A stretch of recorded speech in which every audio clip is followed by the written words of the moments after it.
It's 10 o'clock. This is Sky News at 10, our top story.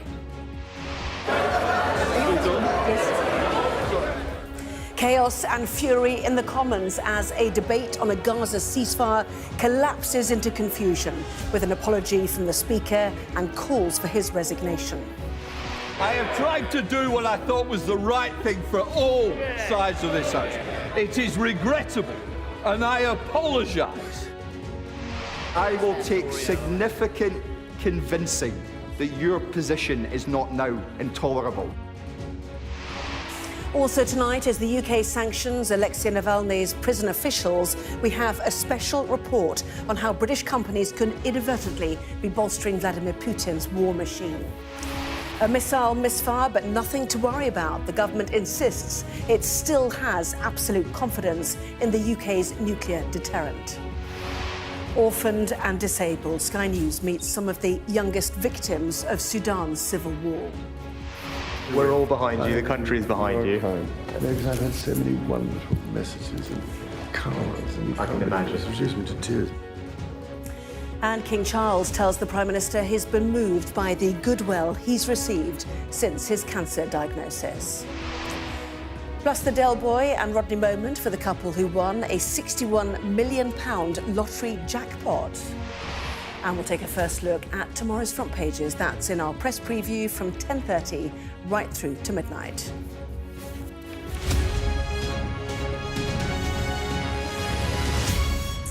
Hello there, good evening. A debate on a Gaza ceasefire in the House of Commons tonight degenerated into extraordinary scenes not seen in recent memory. The Commons Speaker, Sir Lindsay Hoyle, had sparked outrage by breaking convention to allow a vote on a Labour Party amendment, leading to a mass walkout by Conservative MPs and an accusation from the SNP that he was treating their party with contempt. Well, tonight, a motion was tabled in Parliament calling for him to go and has already attracted support from senior MPs. But the disorder in Parliament has provoked condemnation from charities operating inside Gaza, with one calling it a disgrace and playground politics. Here's our political editor, Beth Rigby. Chaos in the Commons, MPs walking out in protest over the Speaker's handling of a debate over a ceasefire in Gaza. The government does not have confidence that it will be able to vote on its own motion.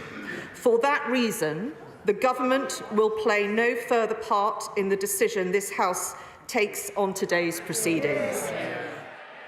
The government turning its back on the whole business after the Speaker broke decades of convention to allow Labour a vote on its own ceasefire position. It allowed Starmer to avoid a massive rebellion and opposition MPs to yell about foul play as they dragged the Speaker back to the chair to explain himself. I was very concerned, I am still concerned, and that's why the meetings I've had today is about the security of members, their families and the people that are involved. I have tried to do what I thought was the right thing for all sides of this House. It is regrettable, and I apologise. All of it messy. The SNP Westminster leader who called for this debate absolutely furious. The SNP has been stitched up to the point that the Labour Party were the only game in town today. Now, there's going to be some serious recriminations for this, I would imagine. I've said to the Speaker himself that he is going to have to convince me that his position is no longer intolerable. Labour adamant there was no backroom deal between Starmer and the Speaker. We had the chance today to show Parliament at its best. A demand to end the fighting now, to free the hostages now, get much more aid in now, and a ceasefire respected by both sides that lasts. Instead, this is Westminster at its worst, a row-about procedure that does nothing to help the Palestinians and does not advance the course of peace. It was meant to be a debate over the terms of a ceasefire. Instead, it turned into an unedifying row over the conduct of the Speaker and Parliament itself. what could have been a moment of unity instead turned into an utter farce. There is fury around Sir Lindsay Hoyle, who is now fighting for his political life. And from some MPs, there is fury too that this debate has been used as a political football to draw dividing lines and stoke divisions ahead of the general election. These fractures between politicians only stoking community divisions. Dreadful the way it's been going, really. I mean, the way Rishi's handling it is awful. I think Labour did the...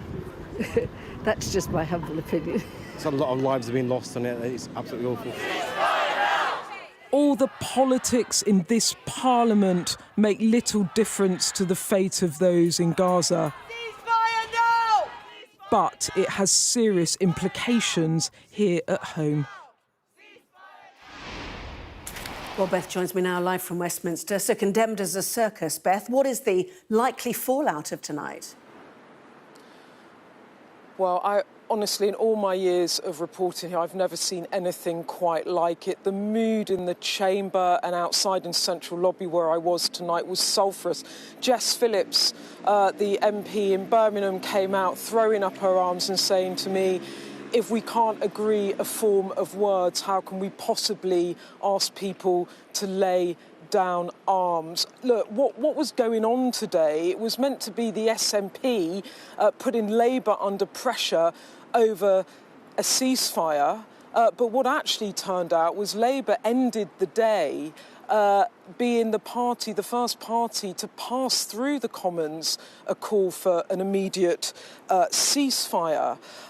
So in a way, there was a win, if you like, for Labour, but I don't think many people are winning over there tonight. In fact, there's a lot of people losing and Parliament losing perhaps some respect amongst voters. For a starter, it's a full-blown crisis now for the Speaker, Sir Lindsay Hoyle. He was so uncomfortable in the chair when he was called back. Tonight already over 30 MPs are now calling for a no confidence motion in the Speaker, so a very pressing crisis there. And also in terms of losing, we've all seen the spectacle tonight of MPs fighting each other over the terms of a ceasefire rather than trying to come together to send a message to the Middle East, not just for the people there, but for divided communities here. And I'm sorry to say that if you found all of this really unedifying tonight, be prepared for more, because what this was all about was electioneering, and political parties looking to a general election aren't trying to find common ground now. They are trying to find dividing lines, whatever the issue. So I'm sorry to say, if you didn't like what you saw tonight, you're going to see a lot more of this sort of thing in the coming months. Beth Rigby, thank you. The UK government today sanctioned Russian officers who run the prison camp where the Putin critic Alexei Navalny died last Friday. But there are growing questions about the effectiveness of existing economic sanctions. Analysis by Sky News suggests that equipment made by British companies is ending up in Russia, despite sanctions being in place since the beginning of the war in Ukraine, with UK exports of items like heavy machinery to countries neighbouring Russia showing a huge spike after Russia's invasion. Our economics editor Ed Conway has this report. Let's start with the official story about UK sanctions on Russia, and it's a story that's told really by this chart. This shows you UK exports trade with Russia up to the invasion, and you can see, look at what happens to that line after the invasion and sanctions are imposed. It goes down really sharply, about 74% down. And it's not just that. Look at the detail here. Look at the kinds of things that have basically disappeared. Cars, heavy machinery, no longer going to Russia. Look, they're no longer there at the end. However, OK, here's a kind of thought experiment. If you are a Russian company and you're used to getting something from the UK, say you're used to getting a bit of heavy machinery across from the UK, you can't do that anymore because of the sanctions, you could set up a shell company over here in one of the Caucasus nations, somewhere like Kyrgyzstan, and then say, well, OK, send it across to us in Kyrgyzstan, and then once it reaches you, you could potentially send it directly over to Russia. and that way you can evade the sanctions. It's a form of kind of laundering of trade.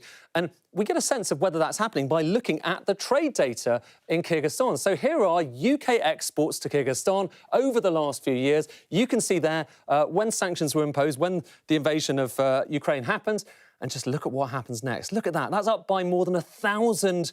And when you look at the detail, well, it's mostly heavy machinery. It's motor vehicles. It's precisely the kinds of things we can no longer send directly to Russia. And it's not just Kyrgyzstan. When you look at other places as well, so for instance, Armenia. Look at Armenia, same chart here again, looking at UK exports to Armenia going back the last few years. And then after the invasion, again, they go up incredibly sharply. And when you look at the detail again, what is it that's contributing to this? It's heavy machinery, it's cars, it's those kinds of items. And for many people, when they look at this, there is only one explanation about what has happened to these goods after they've arrived. The rise in export volumes that is happening is completely insane and is inconsistent with any underlying data in these countries. So, only reasonable explanation is Russia. And of course, it's not just the data for Kyrgyzstan and Armenia that we're looking at. If you look at places, for instance, like Georgia, by the way, Turkey is part of this as well. A lot of stuff going into Turkey as well. If you look at Uzbekistan, what we've done is we've taken all of the data for UK exports to those places and specifically looked at what are known as common high priority items. This is the kind of stuff which we know can and has been turned into weapons, OK? And that, over the last few years, relatively flat again. Again, this is the stuff we know can be used to kill people. It's gone up really sharply. These are UK exports going to these countries, which are then presumably going on to Russia. And specifically, look at the kinds of things we're talking about here. Drone parts, helicopter parts, data processing machines. You've got telephone switching equipment, aeronautical navigation equipment, radio navigational aids. This is stuff we are sending across to countries near Russia. And a lot of people say it is an absolute scandal. Questions are growing over the state of the UK's nuclear deterrent after a test weapon misfired for the second time. Well, the UK's nuclear deterrent system is known as Trident and consists of 4 nuclear submarines. At least one must be patrolling at all times as if ready to strike. As of 2010, each submarine could carry up to 8 Trident missiles, each armed with no more than 40 nuclear warheads, though the numbers are no longer publicly released and could have changed. Well, the failed missile launch apparently occurred after the missile had been propelled into the air, when its first stage boosters did not ignite. HMS Vanguard, on which this incident took place, is one of those 4 nuclear submarines, first on patrol in 1994 and is due to be replaced in the 2030s. Comparatively, the United States has 14 nuclear submarines carrying up to 20 ballistic missiles and multiple warheads. Our security and defence editor, Deborah Haynes, has more. The aim would have been a successful test fire like this one back in 2012.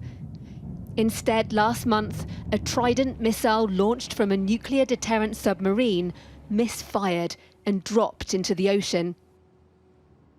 It's the second malfunction in a row in a major embarrassment for the Royal Navy. Good afternoon and a pleasure. Ministers played down the failure and said HMS Vanguard had still been cleared to return to nuclear patrols. All we are prepared to say is that there was this event-specific anomaly relating to the test firing, which means we are nevertheless confident that were it the case that we had to fire a strategic missile in anger, we would not have to deal with that issue. The Defence Secretary and the head of the Navy had been on board the submarine off the coast of Florida when the misfire happened on the 30th of January. So we stand shoulder to shoulder. But it was business as usual, in public at least, when Grant Shapps met his American counterpart the very next day. The UK was only forced to come clean after a newspaper revealed the glitch. There's no doubt it's embarrassing. It is embarrassing. A former Navy chief said he's spoken to some of the crew involved. It's quite deflating when you do it and it doesn't work. They know that what they did was absolutely spot on, and they are actually fairly buoyant, coming back to do their first of the patrols, having had the refit. Keeping one of the Navy's 4 nuclear-armed submarines continuously at sea is the cornerstone of not just Britain, but all of NATO's defences, including here in Latvia. And it's not just about ensuring the boats, missiles and warheads work. The messaging around anything to do with the nuclear deterrent is also carefully controlled to avoid escalating tensions or exposing a vulnerability. It means the misfiring of the Trident missile, even though apparently it wasn't because of a problem with the weapon, sends the wrong kind of signal to Britain's enemies. And that's a concern for its friends. With security threats growing, now is not the time for confidence in the UK to shrink. Deborah Haynes, Sky News, Latvia. Families of hospital patients will soon benefit from Martha's Rule, a new working practice which will give them the right to an urgent second medical opinion. It follows the case of Martha Mills, who was just 13 when she died of sepsis. Sky's Alice Porter has more on Martha's case and how it could inspire lasting change. Martha Mills was admitted to hospital after a bike accident. She developed sepsis. Her parents raised concerns, but the symptoms were missed. She died, aged just 13. Martha's Rule is her legacy. It gives seriously ill patients access to a second opinion if their condition worsens. 2/3 of hospitals can apply to the scheme from April. But it comes too late for Richard Huff. He was admitted to hospital in 2017 with suspected appendicitis. His daughter tried to raise the alarm that he was increasingly unwell. I'd call the hospital and say, something just doesn't feel right, I'm really sorry, is he still okay? And eventually they asked me to stop calling because I was getting in the way. And it turns out that in the night he'd actually been taken to ICU with complete organ failure and sepsis. Richard eventually recovered, but spent his remaining years struggling with the effects of sepsis before he died. Had the sepsis been caught sooner, had our concerns be listened to, I think we would still have him now. And I think he would have enjoyed the last remaining years that he had with the family more. Some hospitals already have their own version of Martha's Rule. We had a call from the daughter just saying that she was concerned. The Royal Berkshire Hospital has a hotline for people to ring if they have worries over a patient. There's been a few incidents where we have received a call for concern from a family member, and when actually we collate all of the information we have about that patient, that's resulted in us changing treatment plans or admitting that patient up to our intensive care unit. While patients and their families will welcome Martha's Rule, there are still serious questions about whether an already overstretched NHS can cope with offering second opinions. But NHS bosses say it won't create further pressure on doctors. Well, every doctor, every clinician wants the best outcome for their patients. So I think this will be welcome throughout the health service. My sense, talking to people in hospitals, is that they want us to bring this in. Martha's Rule comes too late for some families. But now the hope is that a second opinion will give some patients a second chance. Alice Porter, Sky News. The conflict, which has gripped Sudan for more than 300 days, has created what UNICEF describes as the world's largest displacement crisis. The humanitarian situation remains dire across the country, with food, water and fuel all in limited supply. Well, the fighting has created an extremely difficult situation for some of Sudan's most vulnerable people. Sky News has travelled to the eastern city of Kassala, where many are doing all they can to help children with special needs. From there, our Africa correspondent, Yusra El-Bahir, sent this report. This war has spared no one, uprooting the country's most vulnerable, struggling to get through each day of uncertainty and fear. The school in Kassala is now a shelter for displaced people with disabilities. Here they're relatively safe, but forced out of the homes built around their needs. 3 million children in Sudan are now displaced, and amongst them are those who need extra care. It's the largest child displaced population in the world, and the UN's migration agency says over 2.1 million are under the age of 5. Aida's 2 young daughters are unable to walk or talk. She says before the war they were seeing doctors and physiotherapists. After war broke out, all of that stopped. The shelter is full of damaged prosthetics and wheelchairs. Insaf's broken wheelchair is a reminder of how and why they fled Khartoum. I can't run, so when the shell fell on our home, I rushed to use my wheelchair and it broke, she says. My mother had no choice but to fix it with rope from the bed. Their mothers bear the brunt of upheaval, trying to care for them through it all. I can't even tell you how much we've been impacted, says Ni'mat. Even within the family, there's been damage.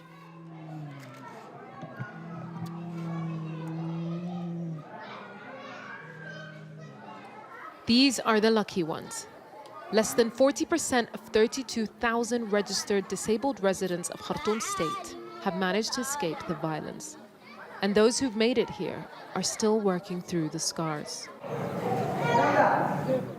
A group initiative by Kassala's secondary school students is providing them with psychosocial support.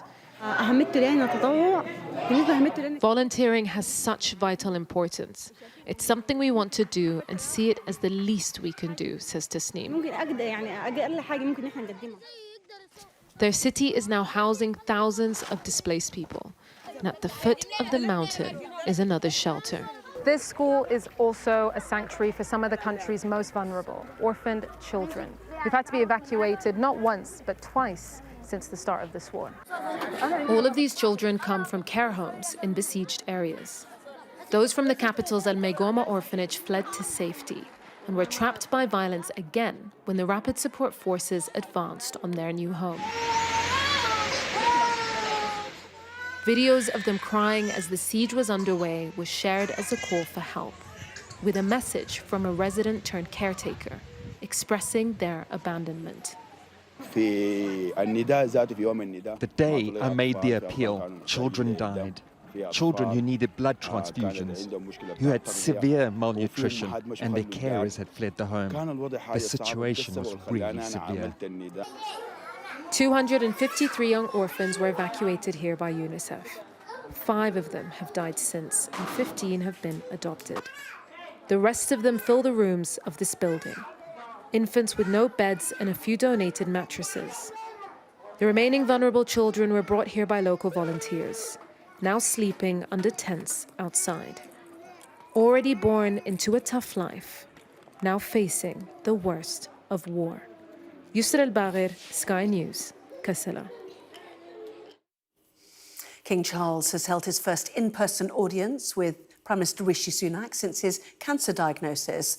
The monarch said he's been touched by the good wishes that he's received. The Prime Minister, Your Majesty. Good evening, Your Majesty. Very nice to see you. And wonderful. Yeah. Well, yeah, a bit, but wonderful. Wonderful to see you looking so well. Yeah, well, it's all done by mirrors. Well, we're all behind you. The country is behind you. No, because I've had so many wonderful messages and cards and I can imagine. It's reduced me to tears most of the time. Well, I can imagine. But I said everyone is behind you. And it's been nice to see the spotlight that it's shone on the work that charities do in this area, which I'm sure you'll be happy about as well. No, because I hear that there's been a lot more attention and interest on those main wonderful cancer charities, many of which I've been patron of for years. They do incredible work up and down the country. They do. The war of words between the government and the former chairman of the Post Office continued today, with Henry Staunton releasing a memo which he suggested backed up his claims that the business department had asked him to slow down compensation payments to sub-postmasters affected by the Horizon IT scandal. Well, that claim was this evening strongly denied by the civil servant at the centre of the allegations. Here's our political correspondent, Tamara Cohen. The sub-postmasters have seen many setbacks during their long fight for justice. Now a new political row is brewing about why their compensation was delayed. This man, Henry Staunton, was recently sacked as chairman of the Post Office. He claims he was told by government officials to slow down the payments to save money. In a memo of a meeting last January with a civil servant, he claims he was told that there was no appetite to rip off the Band-Aid. Now was not the time for dealing with long-term issues. and ministers were hoping to hobble up to the election. Secretary of State. When he first made these claims, Business Secretary Kemi Badenoch, who sacked him, was seething, saying it was all lies. These allegations are completely false, and I would like to make a statement to the House so that honourable members and the British public know the truth about exactly what has happened. Today, the Prime Minister was dragged into it. Speaker, would the Prime Minister be prepared personally to repeat the allegation made by his Business Secretary that the former chair of the Post Office is lying? Apparently, he was not prepared to repeat it. Mr. Speaker, as the Business Secretary said on Monday, she asked Henry Staunton to step down after serious concerns were raised. The Prime Minister has promised to exonerate and compensate those whose lives and reputations were ruined. But today shows the Horizon scandal and why it took so long to address it and not going away, and could still cause a lot more political damage. The chair of the Business Committee will be probing further. I mean, this is a go-slow order, without a doubt. And what that means is that we have more people dying, literally dying, before they get full and fair redress for this miscarriage of justice. But by the evening, the civil servant who spoke to Mr. Staunton released a letter strongly disputing his claims. The inquiry into the worst miscarriage of justice in modern times reports this summer. Henry Staunton will make his case to MPs next week. Tamara Cohen, Sky News. Well, next night, staff in the psychiatric care system in England, past and present, have told Sky News the service is falling apart to the point of collapse. They've revealed major concerns about unsafe mixed-gender spaces, inadequate safeguarding protections and bed shortages, which they say are putting patients at risk. Our health correspondent Ashish Joshi reports. Good girls, that's it. For survivors of sexual assault, the fight to be believed can feel like an impossible task. For Sarah, it happened while at her lowest, in a hospital meant to help her after years of abuse. This member of staff was walking behind me down the stairs, and as I was in front of him, he groped me. Were you believed? I don't think so. That individual member of staff the next evening was put on my one-to-ones. How did that make you feel? Powerless, scared, and quite hostile. Sarah now works in mental health for the NHS. Sarah is not her real name, and we're protecting her identity. It's very broken. There's no money. All the teams are in crisis. Your community teams are in crisis. People who are extremely ill are waiting 2, 3, 4+ weeks to get a bed, and even then they may go out of city. The NHS Trust that employs Sarah said, "We take all concerns from our staff about training and sexual safety very seriously, and we strongly encourage this individual to come forward and tell us their story. Any allegations of sexual safety are reviewed within 4 hours and addressed by convening a safeguarding meeting. Our guiding principle is to believe any sexual safety reports from staff and service users. We report incidents to the police whilst ensuring appropriate internal safeguarding measures are in place immediately." 77% of mental health services with adult acute wards or ICUs are rated as requiring improvement or inadequate for safety. Since 2016, there has been an increase of 24% in the number of people in mental health hospitals. But at the same time, the number of mental health beds is now at its lowest level since records began. And that, according to a senior psychiatrist, is leading to patients on mixed wards being at risk. You cannot separate the sexes again into different wards when the beds you already have aren't sufficient. Even in mixed wards, you'd have to create new wards and have more beds, which is desperately needed. That's not going to happen unless there's a complete, total overhaul of mental health services. NHS England told Sky News that any form of abuse or sexual violence is completely unacceptable and said that it was rolling out better reporting mechanisms, training and support as part of the NHS's new Sexual Safety Charter. And it's hoped then that patients like Sarah get the protection they deserve and be listened to when they don't. Ashish Joshi, Sky News. Well, those revelations follow the joint podcast investigation by Sky News and The Independent, Patient 11. You can scan the QR code on your screen right now to listen to it. All episodes are available now wherever you get your podcasts. Now, Britain's newest Euro Millions winner has revealed how he initially thought he'd won £2.60, but later found out he'd hit the jackpot. Richard Nuttall, an accountant from Lancashire, was on holiday in the Canary Islands with his wife Debbie when he found out. This report from Milena Veselinovic does contain some flash photography. 2, 3, go! The day may have been soggy, but there was no dampening of Richard and Debbie's spirits. The couple's future is looking sunny after winning the national lottery and finding out while on holiday that they've become multimillionaires. I'd logged in and it was, I'd seen there was a win. Didn't look at the date, I just looked at it and there was a £2.60 win there. So I said to Debbie, you know, we've won £2.60. She said, great, let's go and have a bacon butty or something, you know, celebrate. And then later on in the day, another email arrived, exactly the same message. I thought, there's a glitch. And so I logged in again, and there's a message there saying you've won £61,708,231 and call this number. And that's how we found out. Clearly we're happy. We did the old Del Boy and Rodney thing with her in the car. The couple from Lancashire plan to retire early and buy a big family home, though they haven't quite splurged yet. So I bought a hairdryer and some bedding. The hairdryer just because, and the bedding is because I do like a nice, comfy bed. And in the works, a charity donation too, as soon as the shock of it all wears off. Milena Veselinovic, Sky News.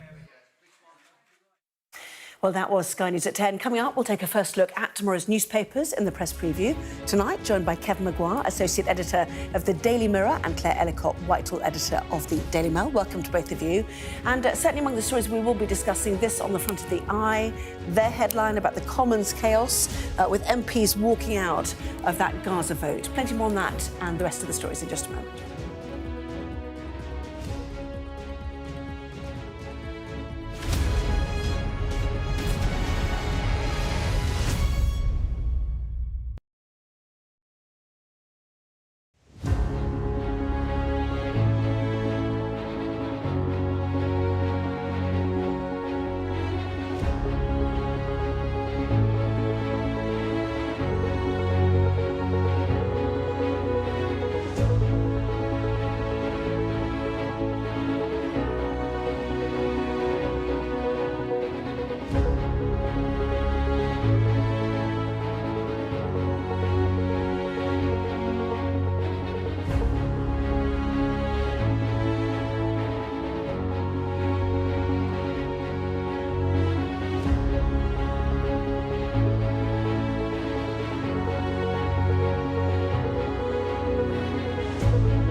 Well, this is Sky News. In just a moment, the press preview, a first look at what is on the front pages. First, though, a reminder of our top stories this evening. A House of Commons debate on a Gaza ceasefire has collapsed into confusion, with an apology from the Speaker and calls now for his resignation. There are growing questions about the effectiveness of existing economic sanctions against Russia after analysis by Sky News suggested that British goods could be ending up in Russia despite a sanctions regime. And the government insists it still has absolute confidence in the UK's nuclear deterrent despite the misfiring of a test weapon.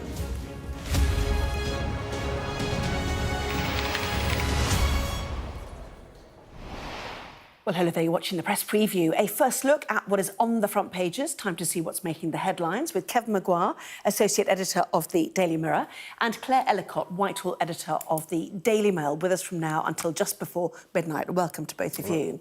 So lots to discuss. Let's check out the front pages, shall we? And the extraordinary events in the House of Commons over voting on a ceasefire in Gaza is top story for several papers, including The Eye, with their headline, Commons Chaos, as MPs walk out of Gaza vote. Well, The Guardian says there was fury in the chamber for which the Speaker was forced to apologise to the House. This is the Financial Times. Walkout over Gaza motion brings chaos to the Commons. The Sun, meanwhile, pictures the King meeting the Prime Minister for their weekly audience, with Charles revealing that all the good wishes sent about his cancer has made him cry. Claire's paper, The Daily Mail, leads with a warning to bosses that they face breaching equality laws if they don't let menopausal women wear cooler clothing at work or work from home on hotter days. It's also the top story for tomorrow's Times, Respect the Menopause or Be Sued. Well, the couple who'd thought they'd won £2.60 on the lottery, but turned out to be nearly 62 million, are the lead story for the Metro. And Kevin's paper, The Mirror, likens their champagne celebration to something from Only Fools and Horses, calling it a del of a win. A reminder, by scanning the QR code you'll see on screen during the programme, you can check out the front pages of tomorrow's papers while you watch us.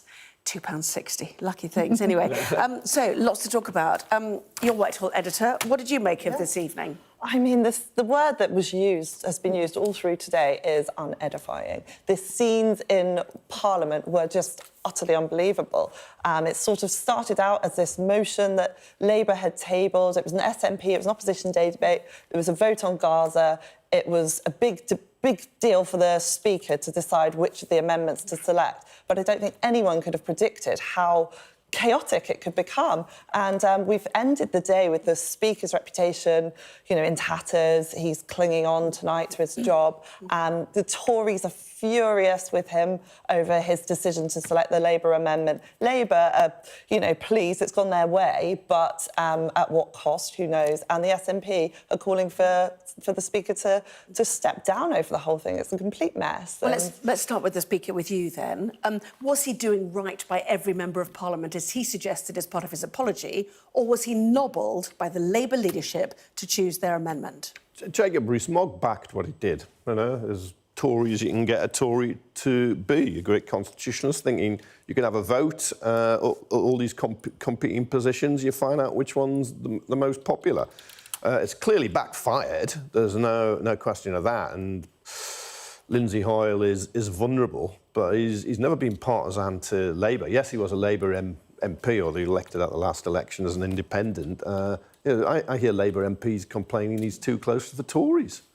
Most of the time. I agree it was unedifying. It was pretty awful. There are people dying in Gaza, Palestinians and probably Israeli hostages.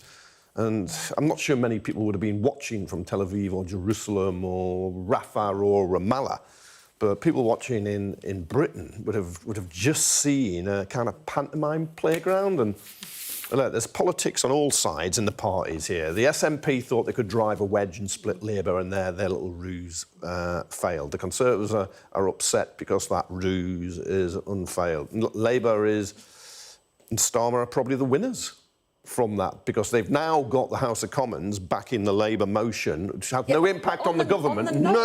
But nevertheless, they can say now... People like Jacob Rees-Mogg didn't realise that vote had gone through on a nod. Oh, he was furious about that. He was furious about that, and he raised that point. I mean, it's just awful. I mean, maybe you could have a replay next week and do it in a slightly different way. But that actually probably should happen, shouldn't it, really? Don't you think? Possibly, if you're going to... The SNP don't want to be in the UK Parliament anyway, so they've got an extra grievance to nurse when they go back to Scotland. Although I will readily acknowledge that many of them do have a deep-held concern about what is happening in Gaza and think there should be a ceasefire. But if some MPs didn't even realise, the Labour amendment had gone through on a nod without division, and some people were extremely aggrieved by that, then therefore people don't genuinely know what the British Parliament's view is of whether there should be a humanitarian ceasefire or whatever you want to call it, because the different amendments said different things. So what should happen now? Well, I mean, so I think that was a really key point. Lindsay Hoyle said that he wanted the whole House to have its view, and in doing what he did, you ended up with a situation where the SNP didn't even get to vote on their amendment, which is what triggered the whole thing.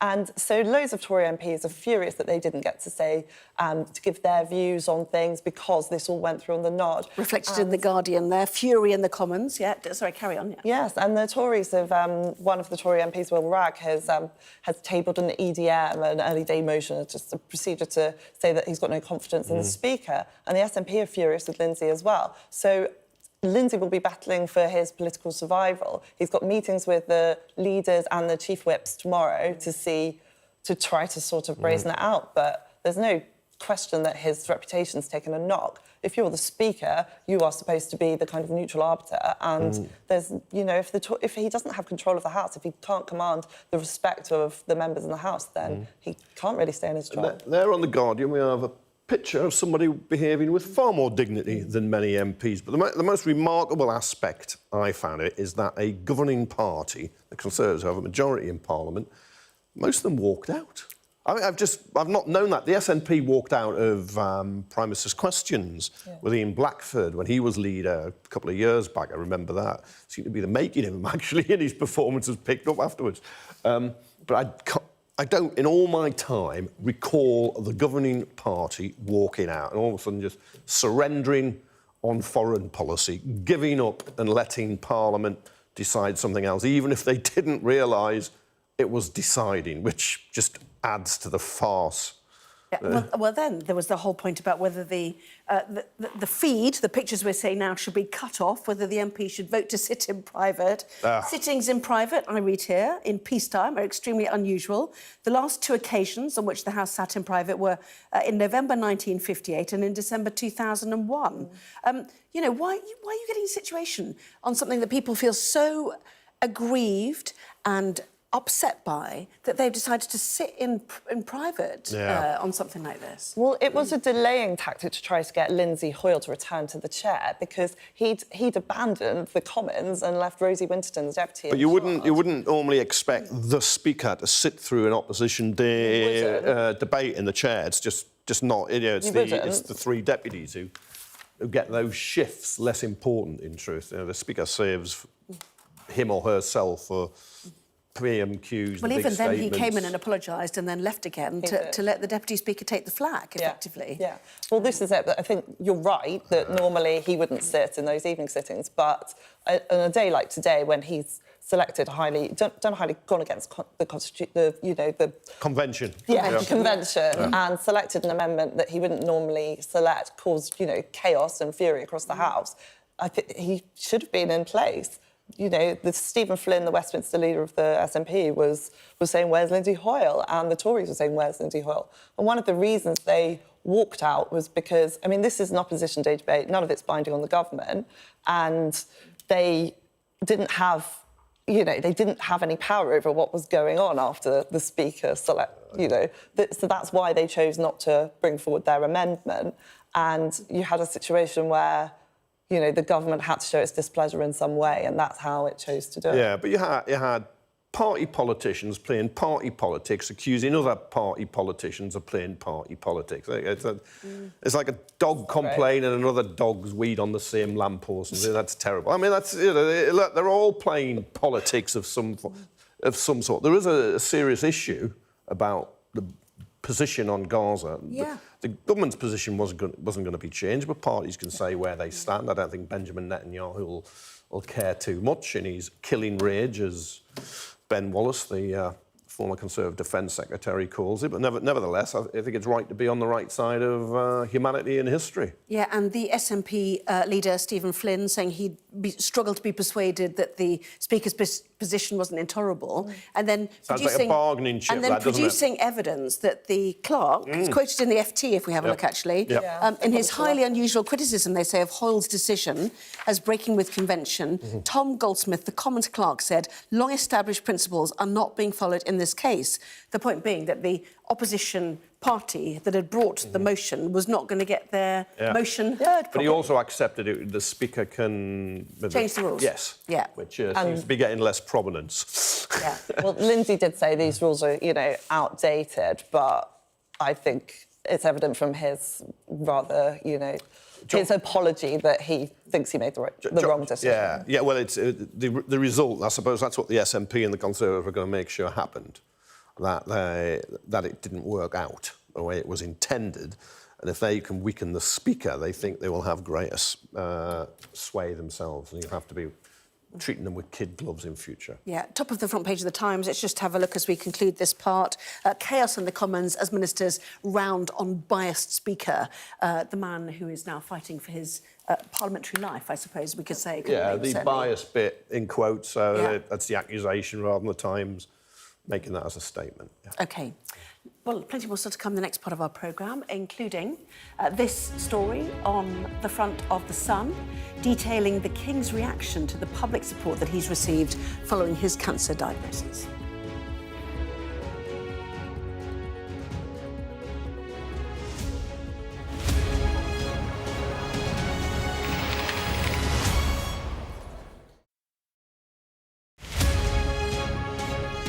We're delighted to be reopening. As you say, we've been closed for the last 2 years. It's normally a very popular tourist destination, and we've needed to close just because we've had avian flu. We just thought that was the right thing to do at that time. Well, again, harking back to 2022, we had 6,000 carcasses were picked up by staff on the islands. Last year, delighted to say the numbers reduced by 39%. Down to just over 3,500. So whilst we can't conclude too much out of that, at least the trajectory seems to be about right. We're going to need another season at the very least just to find out if that's still descending, going in the right direction. But at the moment, the clues are that it's looking a little bit better.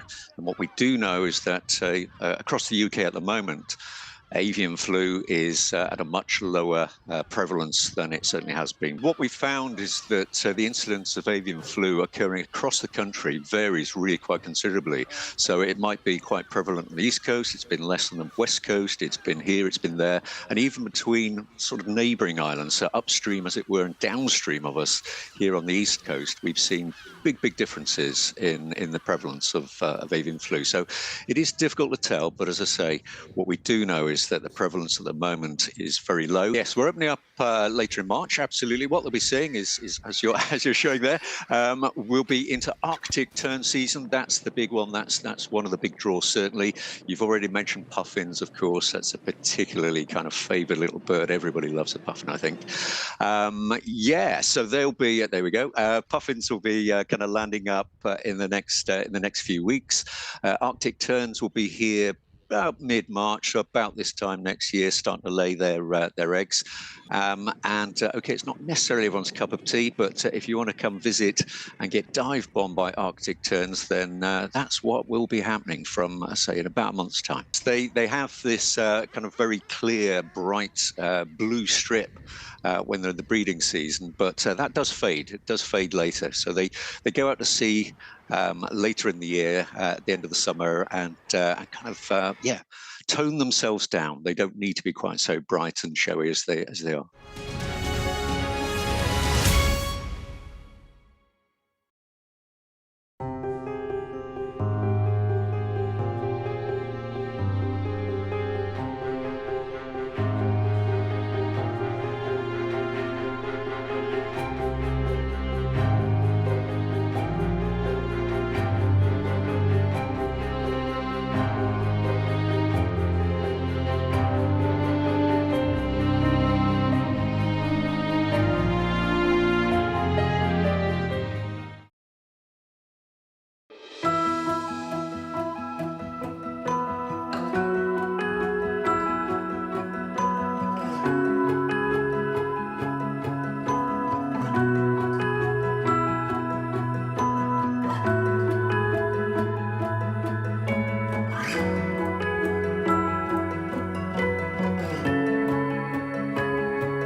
Welcome back. You're watching the press preview. With me once again, Kev Maguire, Associate Editor of the Daily Mirror, and Claire Ellicott, Whitehall Editor of the Daily Mail. Welcome back to you. King's tears, front page of The Sun now. Kevin, you picked this story, didn't you? Charles on his cancer. You know, well wishes, he said, have brought him to tears. I know, which is sweet. He shows he's very human like everybody else. But he does look a lot older and he's lost weight. Now, of course, he's being treated. We don't know what the treatment is. We don't know which cancer it is, and we don't know the stage. But I'm sorry to say, I don't think he looks very well in that. I mean, to be fair, he looks better in the Times. I mean, does it depend what picture you... If you look at the pictures as well, he's smiling away and stuff. I mean, yeah, he's he does. I suppose there. he's laughing, but he's lost weight, hasn't he? Look at his jacket around his... he used to be carried a bit of timber. And it was round his neck. But he's also actually not as tall as I thought.